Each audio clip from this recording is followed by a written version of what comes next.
Joe Biggs here with Infowars.com, and I'm standing here with... Mark Yardis. And what are you doing out here today, sir?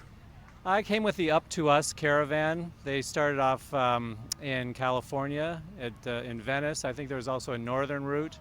And we just picked up people as we came out. I just sort of did it spur of the moment. And So are you feeling the burn, or do you like criminal Clinton? well, I definitely don't like criminal Clinton. And yeah, I'm feeling hopeful about a Bernie Sanders, Jill Stein presidency with some of the information that's coming out from WikiLeaks. I think, it's going to be really interesting.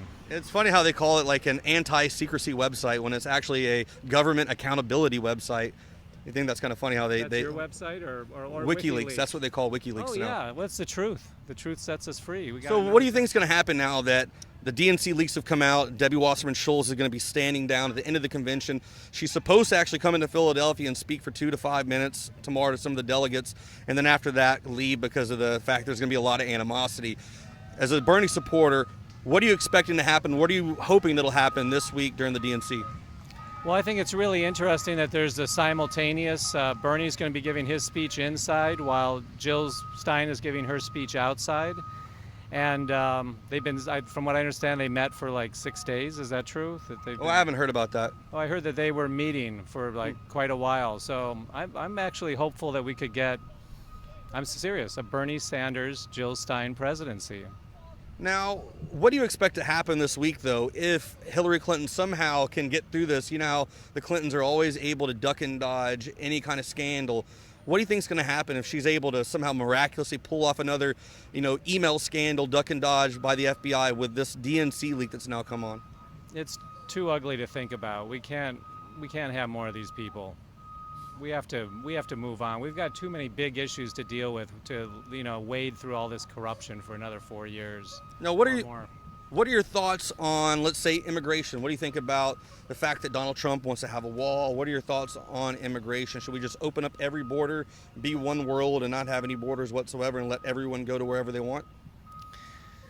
Honestly, I think immigration is too complex an issue to break down into a soundbite. I think a lot of it has to do with, our foreign policy in other countries. I mean, I think, if we quit messing with other countries and let them, run themselves, and, it's also about neoliberalism, what's happening in the global economy. So you think if the military wasn't out there bombing all these other countries, they wouldn't be running here to seek refuge?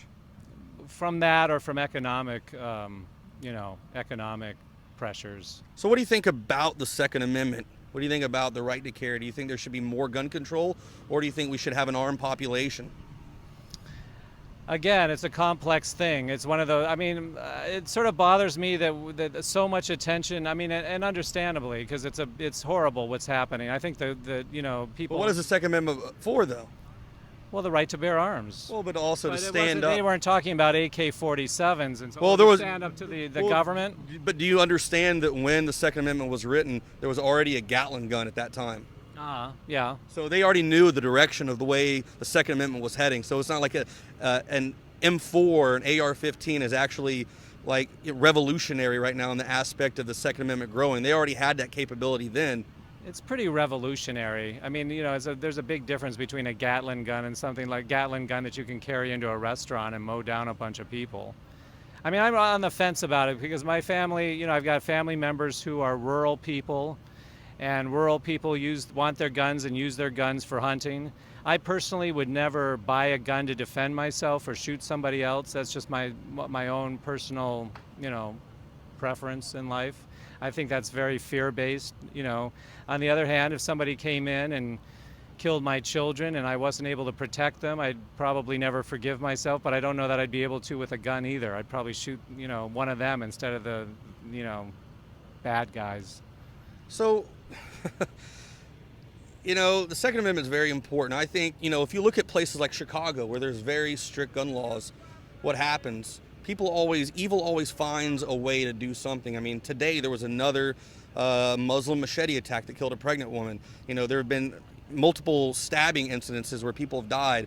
Look at Cain and Abel with a rock. If there's evil in your heart, you're going to find a way to do it. So I think we should have the freedom in America that you decide whether or not you get to have one. I get to decide whether or not I get to have one. Have And what? Any kind of gun, or a like what? What kind of gun do you want to be able to have? any gun. I have AR-15s, but guess what? Mine have never jumped off the shelves, or I've never pulled the trigger and aimed at anybody. Why? Because I don't have evil intent. You know, regardless, Yeah, someone well- could go on a very mass knife stabbing right now and probably get a lot of people, and then eventually they would be shot down with a gun. Yeah. You know, if you want to kill a bunch of people, you're going to do it. So it's better to allow people to have that opportunity to protect themselves, don't you think? I mean, again, it's not something that really works. Like, I don't go through life feeling like everyone has to protect themselves. I go through life thinking, like, how can we decrease the violence in the world? You know, like, I mean, the thing is, I think a lot of it relates to, you know, I mean, we're a very violent nation. We're the most armed nation on the planet, and we're you know, look at what we're doing to people with drones by remote control. 90% civilians. Yep, Yeah. hardly ever a HVT, which is a high value target. Hardly any high value targets ever hit. And those have gone up under. What's that? Oh, under Obama. Yeah, and Bush before him, but mostly Obama's definitely stepped it up. Yeah. So what do you think Bernie Sanders can bring to the table compared to a Donald Trump or, say, Obama now? What's he going to do to separate himself from those people? Sanity. And he's you know, he's here for the voice of the people, is my sense of him. He just seems like a man with integrity. I didn't vote for Obama because he said he was going to escalate the war in Afghanistan when 70% of the population at the time was opposed to it. So, you know, what's that for? I look at where I follow the money, right? So, you know, the military-industrial complex and Wall Street are running things. Hillary Clinton. Yeah, they're all in bed. They're like the, you know, the You know who else was puppets. against the war? Who else was against the war? Donald A few Trump. people.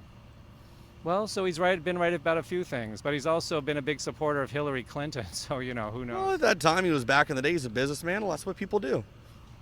Well, just because they do, that's what people. Well, guess what? When I was a kid, I didn't like tomatoes. I'm 32 now. Guess what I like? Tomatoes. Tomatoes. Does that make me a flip-flopper? Well, you were talking about being a kid versus 32, whereas we're talking about elected officials. Well, he's not an elected official yet. Who's not an elected official? Oh, Donald Trump. Well, yeah, but I mean, he's got so much. He's so corrupt. He's like a mobster. Yeah, but, you know, my argument. So what is it? How about this? Are you a Trump supporter? I like him more than Hillary Clinton, and we have the two right now. So are you going to, say if Bernie doesn't decide to go run, you've got Trump, Hillary, and not voting, which is essentially a vote for one. What are you going to do? I can vote for Jill Stein. I'm in a swing state, so I get to vote. I'm not in a swing state, so I get to vote okay. for who I want to, and I'll vote for Jill Stein Okay, because cool. she's got a platform I believe in. Right on. You got any other I wish questions? more people voted for you know, for people that actually spoke to their ethics, you know, their sense of ethics. Right on, brother. Well, thanks for taking the time to talk to us. No Have a good day. problem. Yeah, good one. This has been Joe Biggs with Infowars.com at the FDR Park in downtown Philadelphia.